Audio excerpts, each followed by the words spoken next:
Moje ime je Borut Toškan, zaposlen sem kot arheozoolog na Inštitutu za arheologijo Znanstveno-raziskovalnega centra SAZU. Arheozoologi se pa ukvarjamo s proučevanjem živalskih ostankov iz arheoloških najdišč in preko tega skušamo ugotavljati, kakšna je bila prehrana prednamcev, ter tudi za kakšne druge namene so ljudje živali v preteklosti uporabljali. Najpogostejši in tudi najbolj tradicionalen način ugotavljanja načina prehrane je, da pogledamo prehranske ostanke prednamcev. Torej brskamo po njihovih smeteh in glede na to, katere kosti so v teh smeteh še posebej pogosto zastopane, lahko potem sklepamo na to, katere jedi ali pa vsaj katere vrste mesa so bile v določenem obdobju posebej priljubljene.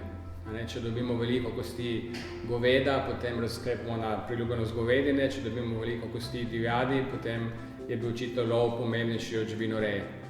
V nekem naslednjem koraku nas lahko zanima, ali je bila reja goveda morda usmerjena predvsem v pridobivanje mesa ali pa tudi že v izkoriščenje teh živali za neke drugotne proizvode reje, recimo mleko ali pa vlečno silo pri govedu, runo, ravno tako mleko pri drobnici in tako naprej. V tem primeru je mogoče vsaj neke indice dobiti na način, da analiziramo starostno strukturo teh čred. Če so živali zaklali pri razmeroma nizki starosti, potem je bilo v ospredju pridelovanje mesa. Če so živali zaklali pri precej starejših, višjih starostih, v tem primeru pa lahko sklepamo, da so najprej živali izkoriščene za te neke drugotne namene.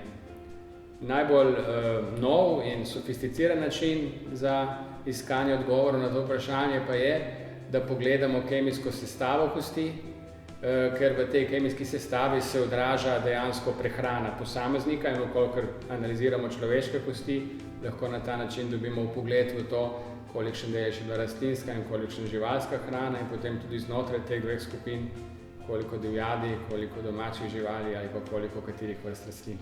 V najstarejših obdobjih človekove prisotnosti pri nas, torej govorimo o ledenodobnem človeku, za ta čas je značilna zelo majhna specializiranost. Takrat je spekter živalskih vrst, ki jih najdemo na najdiščih, najširši. Ko je ledena doba se zaključila in je nastopil holocen, torej obdobje, v katerem živimo tudi danes, je lovce v glavnem še zanimal samo divji prašič in jelenjad.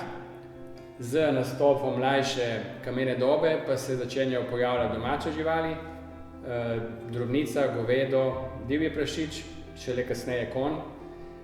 Od takrat dalje pa praviloma lov močno upade in vodilno vlogo prevzame govedo, ki jo ohranja praktično skozi celotno prazgodovino in tudi še kasneje, z nekaj izjemami, ki so najbolj vezane na neke naravne danosti okolja. Tako recimo na Krasu še vedno prednjačijo ostanki drobnice, na območju Ljubljanskega barja, kjer so bivali koliščarji, pa imamo znaten delež divjačine. O ostankih mesnatih jedi je težko sklepati, zaradi tega, ker se seveda mehka tkiva v sedimentih ne ohranijo, v tleh propadejo in tisto, kar nam ostane, so samo kosti in zobje. Lahko pa vsaj ugibamo, da bi v nekaterih primerih imeli ostanke mesnatih jedi, zaradi tega, ker te kosti in zobe odkrijemo v posodah. Največkrat se to zgodi ob raziskovanju grobišč, zato ker so prednamci imeli navado pokojnikom pridajati v grobove razne pridatke, tudi živalske ostanke, in kadar takšne živalske ostanke najdemo v posodju, se ponuja seveda razlaga, da gre za ostanke hrane, ki so bili pridani bodisi pokojniku, bodisi nekim bogovom kot popotnica. V zelo izjemnih primerih lahko sklepamo na ostanke mesne hrane tudi izven grobišč, recimo v primeru Mosta na Soči, kjer smo imeli kar nekaj lesenih stavb, ki so zgorele v požaru in je analiza ostalin pokazala, da nekateri prostori v teh stavbah so bili namenjeni shrambam, torej živalski ostanki v teh shrambah najbrž predstavljajo mesne zaloge. Govedo je kmalu postalo najpomembnejša živalska vrsta, vsaj kar zadeva količine vzrejenih goved. in primarno predvsem zaradi tega, ker seveda zakol goveda zagotavlja velike količine mesa in maščob. Sčasoma se je govedo povzpelo na lestvici pomembnih živalskih vrst tudi zaradi drugotnih proizvodov reje. Poznamo z Ljubljanskega barja najstarejše leseno kolo z osjo do zdaj skrito na svetu. Takšen voz je gotovo bil vprežen v govedo, torej je govedo postalo že v času bakrene dobe zelo pomembno zaradi tega, ker je ponujalo vleko. Kako tako stvar ugotovimo? Tako da analiziramo patološke deformacije kosti, ki se pojavijo ravno zaradi tega, ker je žival bila obremenjena skozi daljše časovno obdobje na način, ki seveda za običajno gibanje teh živali ni normalen. Na drugi razlog, ki je zelo pomemben pri govedoreji, je sčasoma postalo prireja mleka. V prazgodovini to ugotavljamo predvsem na način, da v populaciji goveda odkrivamo veliko prevlado odraslih samic. Je pa na ta isti rezultat mogoče sklepati tudi na podlagi kemijskih analiz posod, kjer so bili opaženi ostanki hrane in te kemijske analize so pokazale, da med drugim v takih posodah najdemo tudi mleko oziroma mlečne izdelke. Ko se sprašujemo o tem, kolikšen delež prehrane prednamcev je predstavljalo meso, je na to mogoče sklepati tako, da gledamo pogostnost nekih živalskih kosti na jedišču. Bolj prefinjene rezultate pa dobimo z kemijskimi analizami človeških kosti. Namreč, ko se človeška kost izgrajuje, se vanjo vključujejo kemijski elementi, ki so v telo bili vneseni s hrano.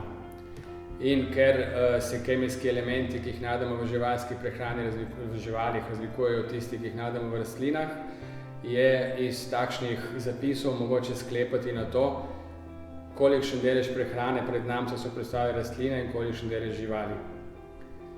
Rezultati, ki jih dobimo, gre za analizo tako imenovanih stabilnih izotopov, kažejo na to, da so tako rastlinska kot živalska komponenta bila vse skozi zelo prisotna v prehrani ljudi, ki so naš prostor naseljevali v prazgodovini.